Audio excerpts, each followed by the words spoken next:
साल 1985 की बात है। समंदर के किनारे एक शख्स मौजूद होता है। वो लाइट हाउस पर डेली रूटीन के मुताबिक अपना काम कर रहा होता है। यहाँ पर समंदर के अंदर से आई हुई एक लड़की की वो जान बचाता है, जो कि एटलांटिस की शहजादी होती है। बेसिकली एटलांटिस पानी के अंदर रहने वाले एक बहुत बड़े शहर का नाम है, जहाँ से ये लड़की आई होती है। ये दोनों बहुत सा वक्त साथ गुजारते हैं और आहिस्ता आहिस्ता एक दूसरे को पसंद करने लगते हैं और कुछ वक्त के बाद शादी कर लेते हैं। और अब कुछ वक्त गुजरता है और इनके यहाँ एक बेटा पैदा होता है, जिसका नाम आर्थर है। आर्थर के पास एक ऐसी पावर होती है कि वो तमाम सी क्रिएचर से बात कर सकता है, यानी कि समंदर में रहने वाली तमाम मखलूकात से बात कर सकता है। अब हम देखते हैं कि एटलांटियन सोल्जर्स इनके घर पर आ जाते हैं। इन सोल्जर्स का मकसद एटलांटिस की शहजादी को वापस लेके जाना होता है। क्योंकि वो उस पर अटैक करते हैं तो मजबूरन शहजादी को अपनी फैमिली और अपने बेटे को छोड़ना होता है, क्योंकि अगर वो ऐसा ना करती तो ये सोल्जर्स उसकी फैमिली को मार देते। तो उनकी जान बचाने के लिए वो उनके साथ वापस चली जाती है। शहजादी को अपने एक खास एडवाइजर पे बहुत ट्रस्ट होता है और वो उसे कहती है कि तुम आर्थर को ट्रेन करो, उसे एक स्किल वॉरियर बनाओ ताकि वो लड़ने के तमाम तरीके सीख सके, बिल्कुल हमारी तरह। आर्थर अब बड़ा हो चुका होता है। आर्थर को बुलाया जाता है कि तुम एटलांटिस वापस आ जाओ, क्योंकि तुम फर्स्ट सन हो, तुम वहाँ के किंग बन सकते हो। लेकिन आर्थर इनकार कर देता है, सिर्फ इस बात पर कि उसकी माँ को सिर्फ इस वजह से मारा गया था कि उसने एक इंसान से प्यार किया था, उससे शादी की थी और मैं उनमें से हुआ एक हाफ ब्रीड बेटा हूँ। मेरे लिए ये वजह बिल्कुल फजूल है, मैं एटलांटिस बिल्कुल नहीं आऊंगा। यहाँ पर हम देखते हैं कि कुछ पायरेट्स रशियन सबमरीन को लूट रहे होते हैं और यहाँ पर आर्थर आकर इनको बचाता है। लड़ाई के दरमियान इन पायरेट्स का लीडर मर जाता है, जिसको आर्थर मारता है और इस लीडर के मरने वाला बेटा डेविड भी वहाँ पे मौजूद होता है। डेविड जब देखता है कि आर्थर यानी कि एक्वामैन ने उसके फादर को मारा है तो वो उससे बदला लेने का ठान लेता है। अब हम एक और मेन कैरेक्टर को देखते हैं जिसका नाम ऑर्म है। ये एटलांटिस का किंग बनने वाला होता है और ये आर्थर का सुतेला भाई भी है, जो पानी के अंदर रहता है, यानी कि एटलांटिस के अंदर रहता है। थोड़ा सा आगे बढ़ने से पहले मैं बताता चलूं कि ऑर्म पानी के अंदर रहता है और आर्थर ऊपर जमीन में रहता है। ऑर्म मुख्तलिफ किंग से मिलता है। ये किंग्स एटलांटिस के आसपास रहने वाले सिटीज के होते हैं, जो कि पानी के अंदर ही होते हैं। अटैक करना चाहिए क्योंकि वो हमारे समंदर को गंदा कर रहे हैं पोल्यूशन की मदद से। वो लोग बहुत पोल्यूशन फैला रहे हैं, लेकिन वो किंग इस फेवर में नहीं होता कि जमीन पर रहने वाले लोगों पर अटैक किया जाए। लेकिन वो ये भी देखता है कि अगर ऑर्म का साथ बाकी किंगडम के रहने वाले 4 बादशाहों ने दिया तो ऑर्म को ओशन मास्टर का टाइटल मिल जाएगा, यानी कि ऑर्म कमांडर बन जाएगा और इसका ही फैसला माना जाएगा। अभी उस किंग और ऑर्म की बात चल ही रही होती है कि एक रशियन सबमरीन आती है और वो इन पर अटैक कर देती है। यहाँ पर ऑर्म उस किंग की जान बचाता है और इस चीज को देखते हुए वो किंग ऑर्म का साथ देने का इरादा करता है। उस किंग की बेटी का नाम मीरा होता है, जिसकी शादी ऑर्म से होने वाली होती है, लेकिन वो उसे शादी नहीं करना चाहती और इसको एक ही तरीका नजर आता है, जो कि आर्थर है। उसको लगता है कि अगर आर्थर इधर आ जाए तो ऑर्म किंग नहीं बनेगा और वो अपर सरफेस पे जाती है, यानी कि जमीन पर आती है। यहाँ पर वो आर्थर से मिलती है और उसे हेल्प मांगती है कि तुम पानी में वापस आ जाओ, क्योंकि तुम बड़े बेटे हो तो तुम किंग बन सकते हो। लेकिन आर्थर इनकार कर देता है। लेकिन कुछ वक्त के बाद मीरा उसका ट्रस्ट जीत लेती है, क्योंकि एक बहुत बड़ी समंदर की लहर ऑर्म ने जमीन की तरफ भेजी होती है। यहाँ पर मीरा आर्थर के फादर की जान बचाती है। आर्थर इस चीज को देखता है और मीरा की तरफ उसका ट्रस्ट बन जाता है। टीचर से भी मिलता है जिसने उसे तमाम लड़ने के स्किल सिखाए होते हैं। ये वही सोल्जर है जो उसकी मदर का सबसे ट्रस्टेबल सिपाही था। ये दोनों आर्थर को बताते हैं कि तुम्हें ट्राइडेंट को ढूंढना है, इसमें बहुत सी ताकत है और बहुत सा जादू है, और जिसको ये ट्राइडेंट मिल गया उससे बगैर सवाल पूछे उसको किंग बना दिया जाता है, क्योंकि इस ट्राइडेंट के अलावा ऑर्म तुम्हें कभी किंग नहीं बनने देगा। वो तुमसे बहुत ज्यादा ताकतवर है। अगर तुम उसे लड़के भी क्लेम करना चाहोगे तब भी वो तुम्हें जीतने नहीं देगा। अभी बात हो ही रही होती है कि ऑर्म के कुछ सिपाही यहाँ पर आकर अटैक कर देते हैं और आर्थर को पकड़ लिया जाता है। आर्थर को जंजीरों में जकड़े हुए ऑर्म के सामने पेश किया जाता है। ऑर्म इस पर ब्लेम लगाता है कि तुम्हारी वजह से मेरी माँ की डेथ हुई, यानी कि तुम्हारी वजह से क्वीन को फांसी पर लटकाया गया। ऑर्म फिर भी उसका भाई होता है और वो आर्थर को कहता है कि मैं तुम्हें एक चांस देता हूँ, यहाँ से हमेशा के लिए चले जाओ और कभी पानी में लौट के मत आना। लेकिन आर्थर उस पर गुस्सा होता है और उसको चैलेंज करता है कि मैं तुमसे फाइट करूंगा। यहाँ पर आर्थर और ऑर्म की फाइट शुरू हो जाती है, लेकिन ऑर्म का अपर हैंड होता है, क्योंकि वो हमेशा से पानी में रहा होता है और आर्थर के लिए ऑर्म को पानी में हराना बहुत मुश्किल है। लड़ाई जारी रहती है और आखिरकार आर्थर मरने ही वाला होता है कि मीरा वहाँ पर आ जाती है और आर्थर को बचा लेती है। अब जिस ट्राइडेंट की ये लोग तलाश कर रहे होते हैं उसको हासिल करने के लिए ये लोग सहारा डेजर्ट जाते हैं। सहारा डेजर्ट में ये वही जगह है जहाँ पे ये ट्राइडेंट को बनाया गया था। यहाँ पर इन्हें एक होलोग्राफिक मैसेज मिलता है जो इशारा करता है कि इनको इटली जाना है और वहीं पे इनको कोऑर्डिनेट्स मिलेंगे कि ये ट्राइडेंट इस वक्त कहाँ मौजूद है। ट्राइडेंट बेसिकली एक बड़े से नेज़े की तरह होता है जिसमें बहुत सी मैजिकल पावर्स हैं। दूसरी तरफ हम देखते हैं कि ऑर्म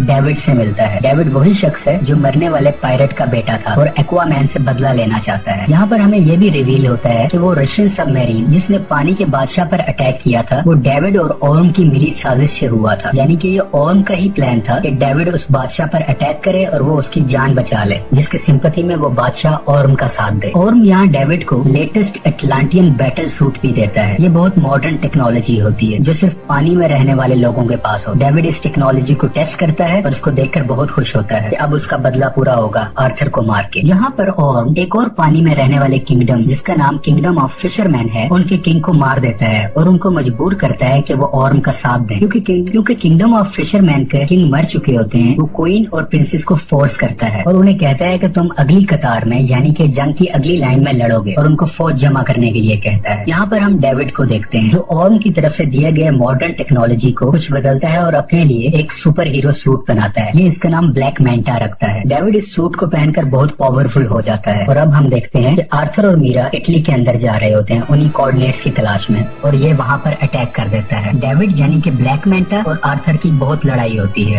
بالآخر آرتھر ڈیوڈ کو پہاڑ سے نیچے پھینک دیتا ہے، لیکن اس لڑائی کے درمیان آرتھر بہت زخمی ہو چکا ہوتا ہے۔ میرا آرتھر کے زخموں کو ٹھیک کرتی ہے اور اس کا حوصلہ بڑھاتی ہے۔ وہ اس کو کہتی ہے کہ تمہیں کنگ بننا ہے اور تم اتنے کمزور نہیں ہو سکتے، تمہیں کریج دکھانی ہوگی ایک کنگ کی طرح۔ اور اب وہ ٹرائیڈنٹ کی تلاش میں نکل پڑتے ہیں۔ سفر کے درمیان یہ لوگ ڈفرینٹ مونسٹرز کا سامنا کرتے ہیں اور ان سے بچتے بچاتے بہت مشکل سے ارتھ کے درمیان والے حصے میں پہنچ جاتے ہیں، یعنی یہ پوری ارتھ کا سینٹر ہے۔ یہاں پر وہ پہلی بار اپنی ماں کو دیکھتے ہیں، یعنی کہ کوئن ایٹلانا، جس نے خود کی قربانی دے دی ہوتی ہے اس ٹرنچ میں آ کے، کیونکہ اس ٹرنچ میں آنے کا مطلب ہے موت، پھانسی۔ لیکن کوئن ایٹلانا بھی بچ چکی ہوتی ہے، اس کو کچھ نہیں ہوا ہوتا اور وہ کافی عرصے سے یہیں پہ سروائیو کر رہی ہے۔ اور اب آرتھر اور میرا بھی یہاں پہ موجود ہو جاتے ہیں، یہ تینوں آپس میں ملتے ہیں اور یہ ایک ایموشنل سین ہے۔ اب یہ ٹرائیڈنٹ کے بہت قریب ہے، لیکن آرتھر یہاں سے اکیلا ہی آگے جا سکتا ہے، میرا یا اس کی ماں اس کا ساتھ نہیں دے سکتے۔ آرتھر آگے بڑھتا ہے ٹرائیڈنٹ کی تلاش میں، اس کو وہ اینشینٹ ٹرائیڈنٹ مل جاتا ہے، لیکن جب وہ اس کو حاصل کرنے جا رہا ہوتا ہے تو اس پہ لیویتھن اٹیک کر دیتا ہے۔ بیسیکلی لیویتھن اس ٹرائیڈنٹ کا کیپر ہوتا ہے، یعنی کہ اس ٹرائیڈنٹ کی حفاظت کرتا ہے۔ لیویتھن ڈریگن اور سانپ کی طرح ہوتا ہے، یہ بہت بڑا ہوتا ہے اور وہ اسے یہ بھی کہتا ہے یہاں سے جو بھی حاصل کرنے آیا تھا وہ وردی نہیں تھا اور ان سب کو میں نے مار دیا۔ جیسا کہ ہم نے شروع میں جانا تھا کہ آرتھر سمندری مخلوق سے بات کر سکتا تھا، تو یہ اس سے بات کرتا ہے۔ تو یہ ڈریگن اور سانپ جیسی مخلوق اس کو کہتی ہے کیا تم مجھے سن سکتے ہو؟ آج سے پہلے کسی نے مجھے نہیں سنی۔ آرتھر اسے اپنی ورتھ بتاتا ہے اور